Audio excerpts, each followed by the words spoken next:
नमस्कार प्यारे बच्चों, स्वागत है आप सभी का कक्षा 12 की हिंदी क्लास में। आइए कक्षा 12 की हिंदी क्लास का द्वितीय पाठ अर्थात संस्कृत खंड का आप लोग अध्ययन करेंगे, जिसका पंचमा पाठ है ऋतु वर्णनम। ऋतु माने ऋतुओं का, वर्णनम माने वर्णन, ऋतुओं का वर्णन।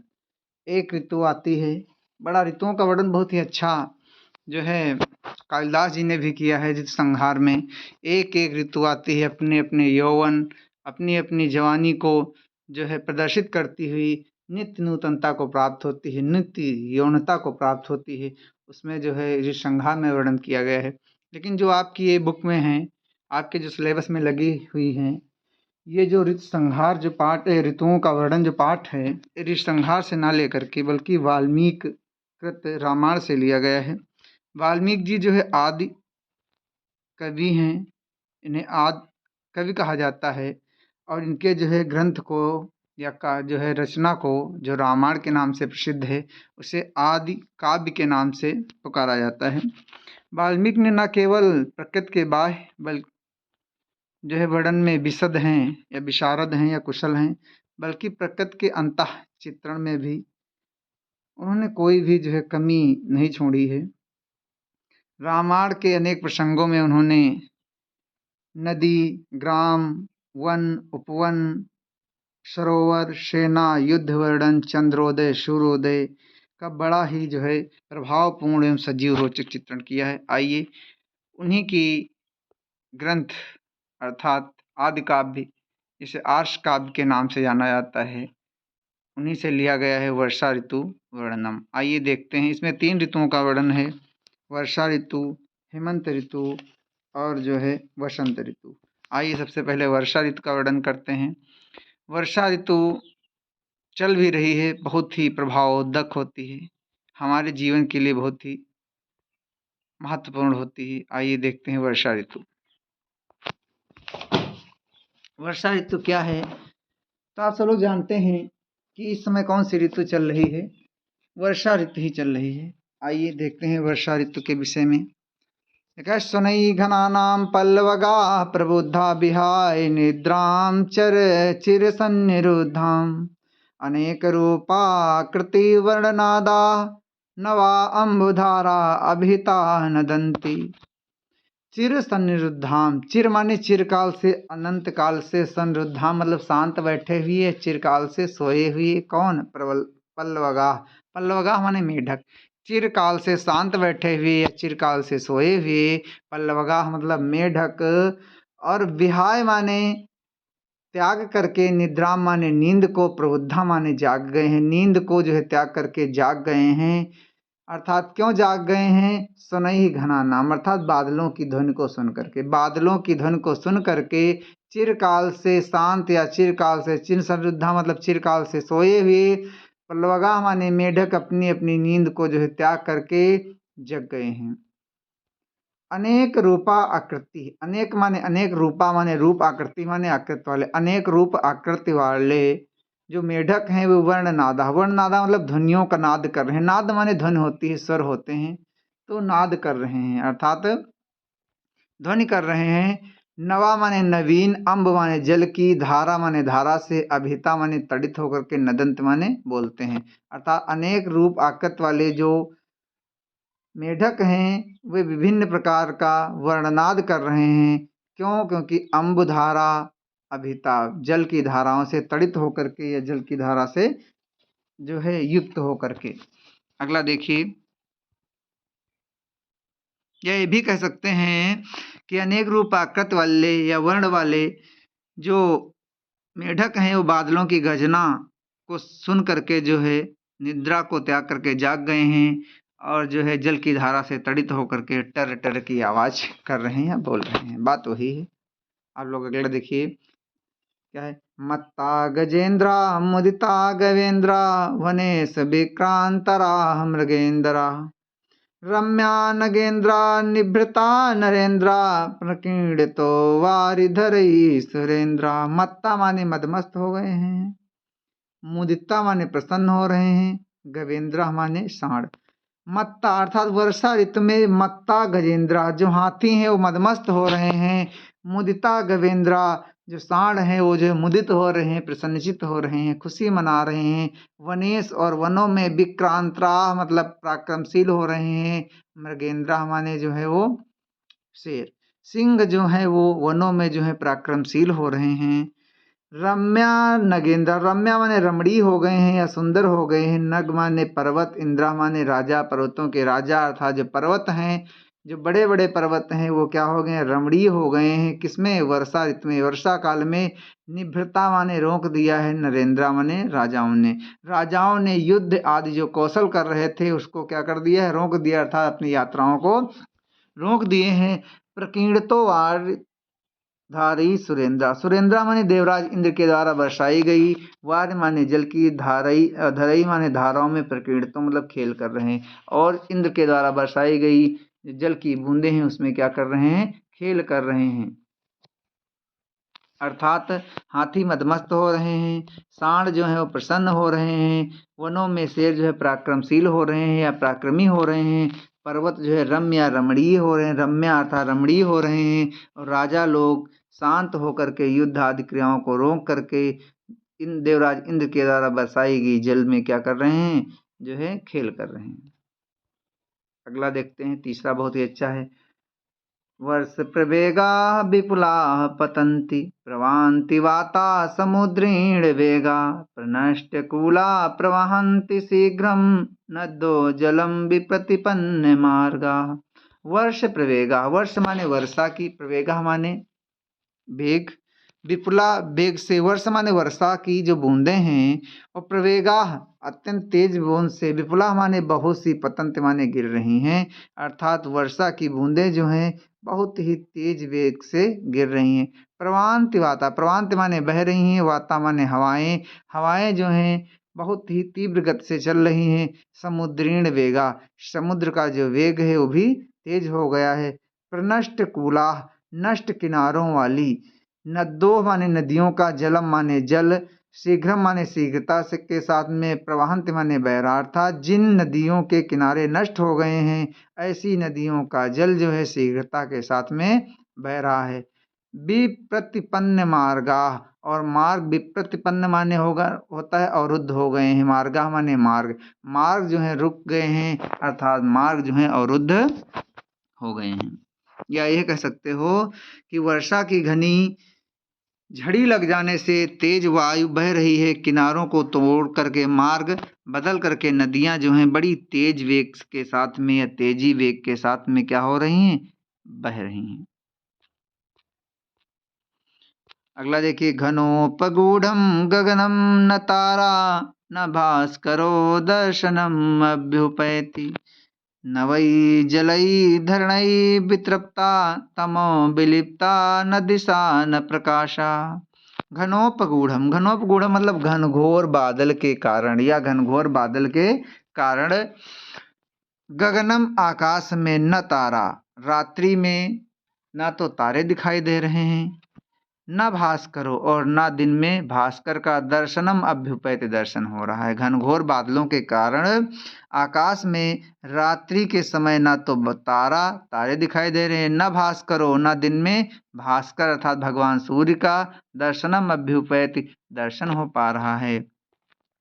नवई जलौघई, नवई माने नवीन और अवघई माने जल की बाढ़ के कारण या अवघई माने अधिकता के कारण, जल की अधिकता के कारण जो है। वितृप्ता माने तृप्त हो गई है, और तमो माने अंधकार से, विलिप्ता माने विलिप्त हो गई है। अर्थात जो पृथ्वी है वो वितृप्ता, जो पृथ्वी है उन जल की अधिकता के कारण क्या हो गई है, तृप्त हो गई है, अर्थात उसकी जो प्यास है वो बुझ गई है। तमो विलिप्ता, अंधकार के छा जाने से, न दिशा न प्रकाशा, ना तो दिशाएं दिखाई दे रही हैं और ना ही प्रकाश दिखाई दे रहा है।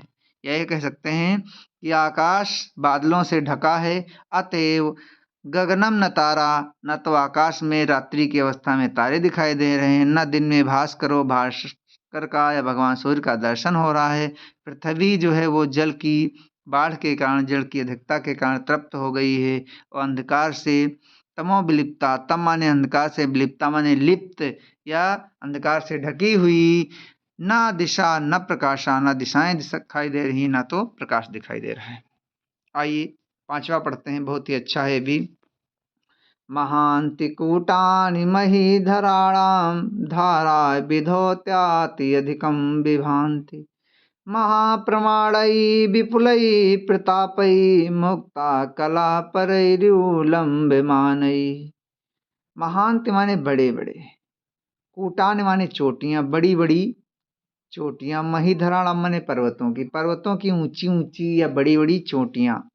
जो पर्वतों की ऊंची ऊंची या बड़ी बड़ी जो चोटियां हैं वो क्या हो रही हैं, धारा मतलब जल की धाराओं से, विधौत्यधिकम मतलब ढकी हुई होने के कारण क्या हो रही हैं, विभांति माने सुशोभित हो रही हैं। अर्थात महीधराणाम जो पर्वतों की ऊंची ऊंची चोटियां हैं, कूटान माने चोटियां हैं, वो क्या हो रही, धारा माने जल की धाराओं से, विधात्यधिकम अधिकता के कारण, जल की धाराओं की अधिकता के कारण, विभांति माने सुशोभित हो रही हैं, अत्यंत सुशोभित हो रही। और महाप्रमाणई, महाप्रमाणई अर्थात महाप्रमाण के कारण, या कह लो हारों के समान। महाप्रमाणई अर्थात हारों के समान क्या हो रही हैं, हारों के समान, मोतियों के हारों या झालरों की तरह जो है, प्रपातई झरनों से गिरता हुआ जल ऐसा मालूम पड़ रहा है कि मुक्ता कला परैरु, मुक्ता मतलब मोतियों की,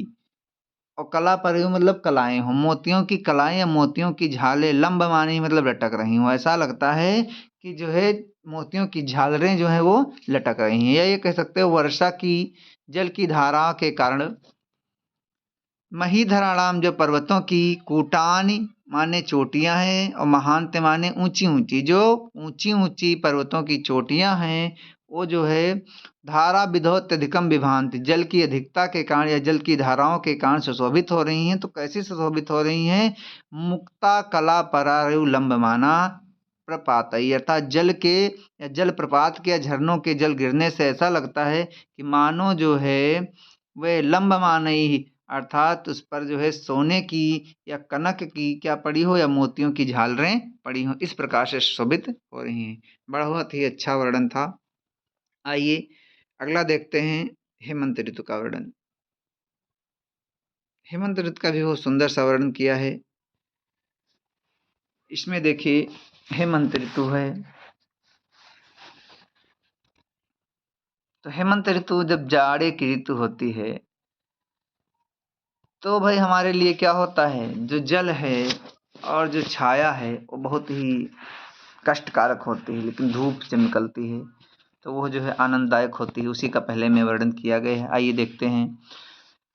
अत्यंत सुख संचारा मध्य है स्पर्शतः सुखा, दिवसा सुभगादित्या छाया सलिल दुर्भगा।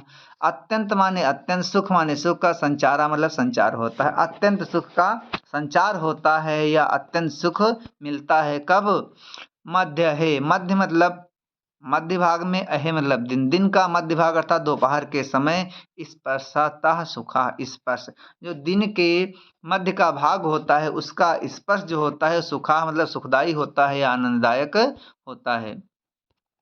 दिवसा, दिवसा माने दिन, सुभगाह माने सुभग होता है, आदित्य माने सूर्य के कारण, अर्थात सूर्य के कारण जो दिन का भाग है या जो दिन है वो सुखकर होता है। लेकिन छाया सलिल दुर्भगा, छाया माने छाया, और जल माने सलिल माने जल, दुर्भगा मतलब क्या होता है, कष्टकारी या दुखदाई होता है। कहने का आशय है कि अत्यंत सुख संचारा, हेमंता जो हेमंत का ऋतु होती है, हेमंत ऋतु होती है, उसमें सुख का संचार होता है, अर्थात बहुत ही आनंद मिलता है।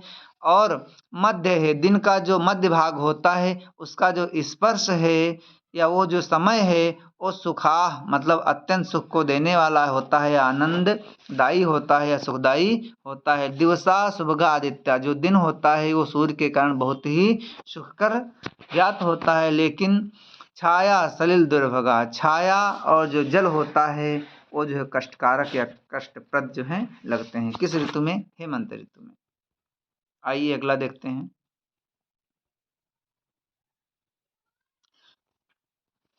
खरजूर पुष्पाकृतभिः शिरोभिः पर्णतण्डुलैः शोभयन्ते किञ्चिद् लम्बमानाः लम्बाः सालया कनकप्रभा। खजूर पुष्प आकृति, खजूर माने खजूर की, पुष्प माने पुष्प के समान, आकृति मतलब आकृति वाले, खजूर के पुष्प के समान आकृति वाले। सिरोभी, सिरोभी मतलब सिराओं पर या बालों से युक्त, बालियों से युक्त, बालियों से युक्त।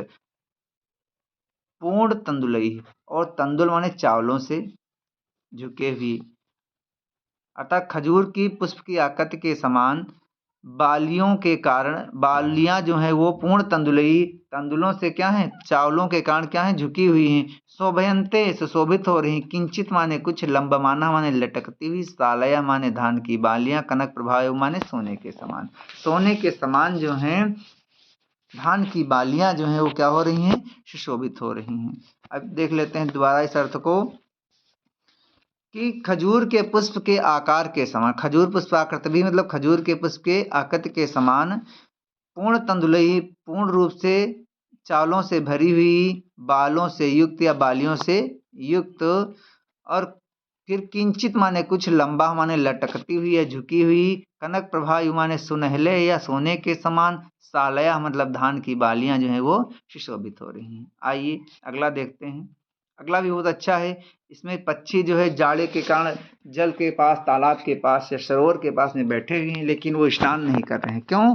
क्योंकि हेमंत ऋतु है, उनको जाड़ा लग जाएगा, इसलिए नहीं कर रहे हैं। आइए देखते हैं। एते ही समुपासीना विहगाः जलचारिणाः, नवागाहन्ति सलिलम् अप्रगल्भाः इवाहवम्। एते माने ये, ही माने निश्चित रूप से, सम माने पास में, उपासीना माने बैठे हुए, निश्चित रूप से पास में बैठे हुए। ए कौन? पक्षी। बिहगाह, एते बिहगाह, ए बिहगा, एते बिहगाह, ए बिहग। समुपासीना मतलब बैठे हुए हैं, जलचारणा मतलब जलचर। ये जलचर पक्षी जो हैं जल के पास में ही बैठे हुए हैं, अर्थात सरोवर के पास में ही बैठे हैं। ना अवगाहंत, ना माने नहीं, और अवगाहंत माने होता है स्नान करना, अर्थात ये स्नान नहीं कर रहे हैं, या ये कह सकते हो जल में प्रवेश नहीं कर रहे हैं। क्यों? सलिलम माने सलिल में, सलिलम माने सलिल में, ना माने नहीं, अवगाहन माने जो स्नान नहीं कर रहे हैं, प्रवेश नहीं कर रहे हैं, सलिलम माने जल में, ये जल में जो है प्रवेश नहीं कर रहे हैं, स्नान नहीं कर रहे हैं। क्यों? अब प्रगल्भा माने डरपोक की भांति, डरपोक की भांति जो है ये जल में स्नान नहीं कर रहे हैं। किस प्रकार से? एवा आवम, जिस प्रकार से जो है कायर व्यक्ति, वाहम माने होता, इवा हवम माने होता है युद्ध भूमि में, जिस प्रकार से डरपोक व्यक्ति युद्ध भूमि में जो है प्रवेश नहीं करता है। आइए एक साथ अर्थ में देख लेते हैं। एते माने ये, ही माने निश्चित रूप से, बिहगा माने बच्ची, ये निश्चित रूप से पक्षी। कौन पक्षी? जलचारणा, ये जलचर पक्षी निश्चित रूप से सम उपासीना मतलब बैठे हुए हैं। ये निश्चित रूप से जलचर पक्षी जो हैं जल के पास में, सरोवर के पास में ही बैठे हुए हैं, लेकिन क्या नहीं कर रहे हैं?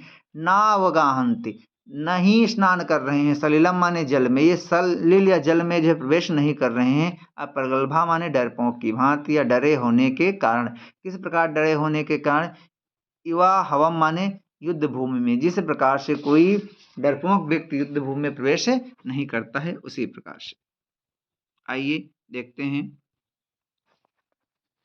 हेमंत ऋतु का इसमें भी वर्णन है। अवश्याय तमो नद्दा निहारतं सावृता, प्रसुप्ता युलक्ष्यन्ते विपुष्पावन राजा। अवश्या आयतमो, अवश्या माने, अवश्या आयतमो माने होता ओस के कारण, अवश्या माने ओस के कारण, और तम माने अंधकार से, नद्धा माने ढकी हुई, अर्थात ओस से ढकी हुई। निहार माने कोहरे से, के तम माने अंधकार से, और आवृता माने ढकी हुई, अर्थात ओस से, ओस के अंधकार से ढकी हुई, और कोहरे से के अंधकार से जो है आच्छादित। प्रसुप्ता, प्रसुप्ता माने खिली हुई, प्रसुप्ता माने खिली हुई।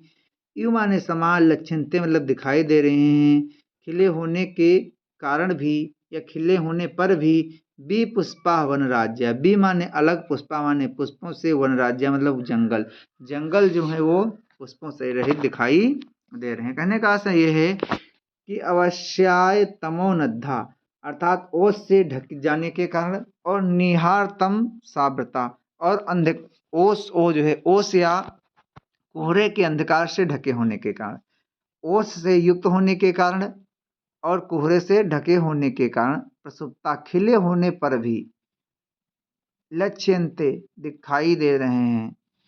मतलब पुष्प खिले हुए हैं फिर भी वो दिखाई दे रहे हैं। कौन? वन राज्य, जो वन के जो जंगल हैं वो दिखाई दे रहे हैं। कैसे? भी पुष्पा, पुष्पों से रहित। अब एक साथ में अर्थ आप लोग देखिए कि ओस से ढकी होने के कारण और कोहरे से आवृत होने के कारण पुष्प से युक्त जो वन राज्य अर्थात जो जंगल हैं वो पुष्पों से हीन या पुष्पों से रहित दिखाई पड़ रहे हैं। आइए देखते हैं वसंत ऋतु का वर्णन है। बहुत ही प्यारा सा वर्णन है वसंत ऋतु का। सबसे अच्छा वर्णन जो है वसंत ऋतु का है। वसंत ऋतु हम सब लोगों के लिए कामोद्दीपक होती है, हमें हर्ष देती है, प्रसन्नता देती है। इस ऋतु को जो है कामदेव की सर्वश्रेष्ठ ऋतु माना जाता है। आइए पढ़ते हैं इसका, बहुत ही अच्छा सा आनंद आएगा इसमें। वसंता, वसंता माने वसंत ऋतु। वसंत ऋतु में चारों ओर चिड़ियाँ चहकती हैं, कोयल वो बोलती हैं, भंवरे जो हैं वो पुष्पों पर मंडराते हैं, सुगंधित हवाएं चलती हैं, बहती हैं। क्या उस समय का जो है वर्णन कर रहा है, आइए देखते हैं। सुखानिलोऽयं सौमित्रे काला प्रचुरमन्मथः गन्धवान् सुरभिमासो जात पुष्पफलद्रुमः। सौमित्रे, सौमित्रे मतलब हे सुमित्रा के पुत्र। सौमित्रे में ढक प्रत्यय है अर्थात सौमित्रे हे सुमित्रा के पुत्र।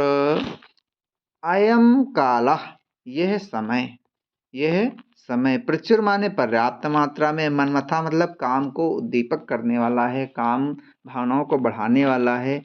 क्यों बढ़ाने वाला है? क्योंकि सुखा अनिलो, सुख कारक क्या बह रही है? हवा बह रही है।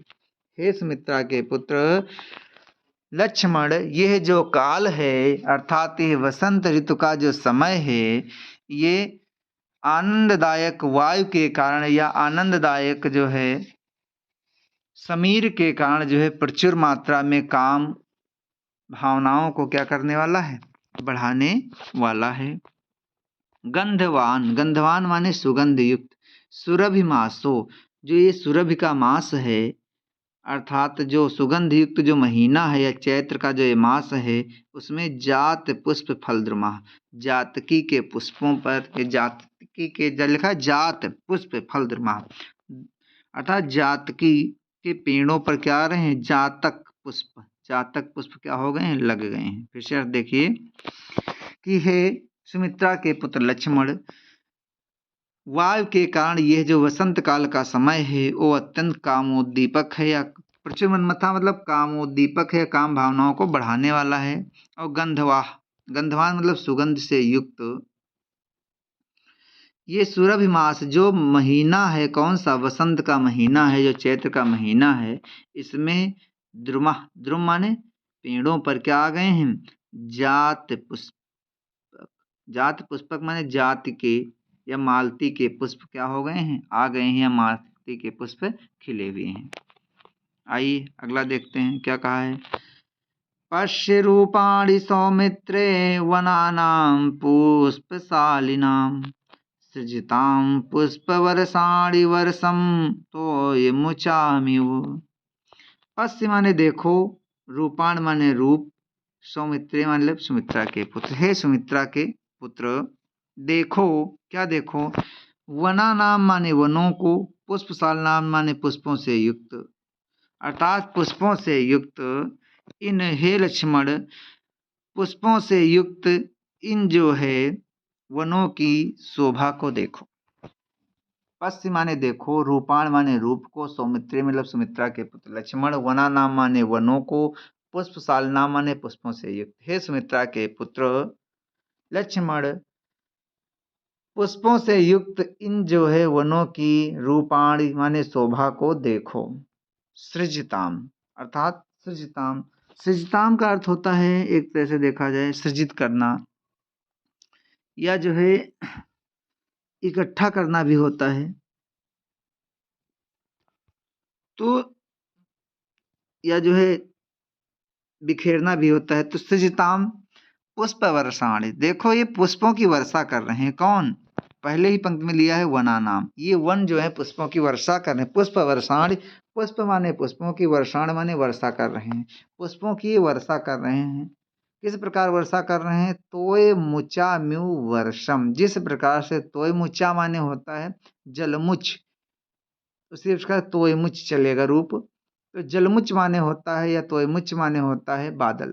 जिस प्रकार से बादल वर्षम जल की वर्षा करते हैं, उसी प्रकार से जो वन, वना नाम, ये जो वन है, और सृजताम पुष्प वर्षाण, ये पुष्पों की वर्षा कर रहे हैं। अब अर्थ एक साथ में देखिए। हे सुमित्रा के पुत्र, पुष्पशालिनाम, पुष्पों से युक्त, वना नाम, वनों की, रूपाण, रूप को या सौंदर्य को या सुंदरता को, पश्चिम माने देखो। हे सुमित्रा के पुत्र लक्ष्मण, पुष्पों से युक्त वनों के रूप को या वनों की सुंदरता को देखो। सृजताम पुष्पाण, ये पुष्पों की उसी प्रकार से वर्षाण, वर्षा कर रहे हैं, जिस प्रकार से तोय मुचामिव वर्षम, जिस प्रकार से बादल वर्षा के दिनों में जो है जल की वर्षा करते हैं। आइए देखिए अगला। प्रस्तरेषु च रम्येषु विविधाः कानन्द्रुमाः, वायु प्रवेगा प्रचलिता पुष्परयी आविकरन्ति गाम। प्रस्तरेश, प्रस्तरेश माने पत्थरों पर, पर्वतों पर रमेश माने रमणी, विविधा माने विभिन्न प्रकार के, कानन द्रुमा माने जंगली, जो है कानन माने जंगल होता है, द्रुमा माने पेड़, ये जंगली पुष्प क्या दिखाई दे? रमणी दिखाई दे। हे सुमित्रा के पुत्र लक्ष्मण, देखो इस वसंत काल में कानन द्रुमा जो जंगली जो पेड़ हैं, विविधा माने विभिन्न प्रकार के, जो विभिन्न प्रकार के जंगली पेड़ हैं, वो प्रस्तरेश अर्थात पहाड़ों पर रमेश, रमणी दिखाई दे रहे हैं, बहुत ही सुंदर दिखाई दे रहे हैं।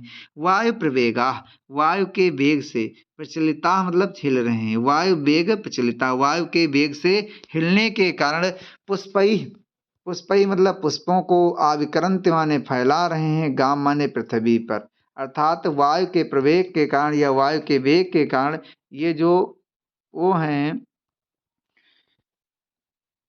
पेड़ जो हैं वो पुष्पई, पुष्पों से, आविक्रांत मतलब गांव, आविक्रांत माने फैला रहे हैं या बिखेर रहे हैं, गांव माने पृथ्वी पर, अर्थात पुष्पों को जो पृथ्वी पर बिखेर रहे हैं या फैला रहे हैं। दोबारा अर्थ देख लेते हैं कि प्रस्तरेषु च रम्येष विविधा कानन द्रुमा मतलब जो जंगली द्रुम है, जंगली पेड़ है, विविधा माने विभिन्न प्रकार के। हे सुमित्रा के पुत्र लक्ष्मण, वसंत ऋतु में जो जंगली पेड़, विभिन्न प्रकार के पेड़ हैं, वे प्रस्तरेषु च रम्येषु, पत्थरों पर या पर्वतों पर बहुत ही रमणीय दिखाई दे रहे हैं। और वायु वेग प्रचलिता, वायु के वेग के चलने के कारण या वायु के तेज झोंके के कारण, पुष्पई माने पुष्पों को, आविक्रांत माने फैला रहे हैं, गाम माने पृथ्वी पर, अपने पुष्पों को पृथ्वी पर फैला रहे हैं, या ये कह सकते हो कि पृथ्वी को जो है पुष्पों से जो है सुसज्जित कर रहे हैं, सुशोभित कर रहे हैं। आइए 13वां देखते हैं, बहुत ही अच्छा है। अमी पवन विक्षिप्ता विनंदतीव पादपा, षड्पदई अनुकूजदभि वनेषु मदगंधेषु। अमी माने ये, अदस का रूप है अशौ, अमो अमी, अमुम अमो अमून। तो अमी प्रथमा का जो है बहुवचन है अमी, अमी पादपाह, अमी किसके लिए? अमी पादपाह, ये पादप, ये पेड़। पवन विक्षिप्ता, पवन के कारण, पवनों के कारण, या जो है वायु के द्वारा हिलाए गए। पवन का कारण क्या है? हिलाना। तो पवन विक्षिप्ता, वायु के द्वारा हिलाए गए। पादपाह मतलब पेड़ क्या कर रहे हैं? विनंदती, विनंदती मतलब क्या हो रहे हैं? बोल रहे हैं। विनंदती, बी नहीं, बी विनदंती मतलब बोल रहे हैं, विदंती मतलब बोल रहे हैं। अर्थात अमी माने ए, पादपा मतलब पेड़, पवन विक्षिप्ता अर्थात जो है वायु के वेग से हिलाने के कारण जो है क्या हो रहे हैं? विनंदती मतलब बोल रहे हैं। और षडपदई, षडपदई मतलब भौरों, भौरे, अनुकूजित भी, भंवरों के कूजने के कारण या भंवरों के बोलने के कारण मानो वनेषु, वनों में मदगंधीषु, मदों की गंध क्या हो रही है, फैल रही है। अर्थात ऐसा लगता है कि मानो भंवरे के रूप में स्वयं ये पेड़ ही क्या कर रहे हैं, बोल रहे हैं, पेड़ ही आवाज कर रहे हैं। दोबारा अर्थ को देखते हैं कि पवन विक्षिप्ता, वायु के द्वारा हिलाए गए, पादपाह, ये जो है मोहक या मनमोहक जो है वो पेड़, कैसे, मदगंधीसु वनेषु, अर्थात जो है सुगंध वाले वनों से युक्त होते हुए, षडपदई माने भंवरों के रूप में मानो ये पेड़ स्वयं जो है क्या कर रहे हैं, आवाज कर रहे हैं, स्वयं जो है पेड़ ही मानो बोल रहे हैं। आइए देखते हैं, लास्ट है, बहुत ही अच्छा था पूरा पाठ, थोड़ा सा टफ है लेकिन अच्छा बहुत है पाठ। सुपुष्पितांशु पश्येतान् कर्णीकरान् समान्ततः, हाटक प्रतिच्छन्नान् नरान् पीताम्बरानिव। सुपुष्पितांश, सु माने अच्छी प्रकार से, पुष्पितांश मतलब खिले हुए, अच्छी प्रकार से खिले हुए। पश्य माने देखो, एतान माने इन, कर्णिकरान मतलब कनेर, कनेर के पुष्पों को, समानतात मतलब चारों ओर बिखरे हुए। हे सुमित्रा के पुत्र लक्ष्मण, अच्छी प्रकार से, भली प्रकार से कनेर के पुष्पों को बिखरे हुए देखो, या बिखरे हुए इन कनेर के पुष्पों को देखो। हाटक प्रतिच्छन्नान, हाटक माने होता बाजार, जैसे कहते हैं बाजार हाट, हाटक माने बाजार, बाजार अर्थात, या ये भी कह सकते हो हाटक प्रतिच्छन्नान, हाटक प्रतिच्छन्नान मतलब स्वर्ण आभूषणों से ढके हुए, ये भी कह सकते हैं। तो यहाँ पर स्वर्ण आभूषणों से, हाटक प्रतिसंछन्नान मतलब स्वर्ण आभूषणों से ढके हुए, या कह सकते हो कि जो है स्वर्ण आभूषणों से युक्त नरान, ये मनुष्य, पीताम्बरान्यु, पीताम्बरान्यु मतलब होता है पीले रंग के क्या हो रहे हैं, सुशोभित हो रहे हैं। फिर से देखो अर्थ कि सुपुष्पितांश, अच्छी प्रकार से खिले हुए, कर्णिकरान मतलब कनेर के पुष्पों को, समानतात मतलब चारों ओर बिखरे हुए, पश्यतान मतलब देखो, अर्थात अच्छी प्रकार से खिले हुए कनेर के पुष्पों को देखो। हाटक प्रतिच्छन्नान, ये उसी प्रकार से ऐसा लग ढके हुए हैं जैसे स्वर्णा हाटक प्रतिच्छन्नान नरान, जैसे कोई व्यक्ति क्या किए हो, स्वर्ण के आभूषणों को धारण किए हो, उसी प्रकार से पीताम्बरान्यु, पीले वस्त्रों को ढके हुए के समान जैसे शोभित हो रहे हैं। यदि आप लोगों को वीडियो अच्छा लगा हो तो लाइक अवश्य करें, सब्सक्राइब अवश्य करें।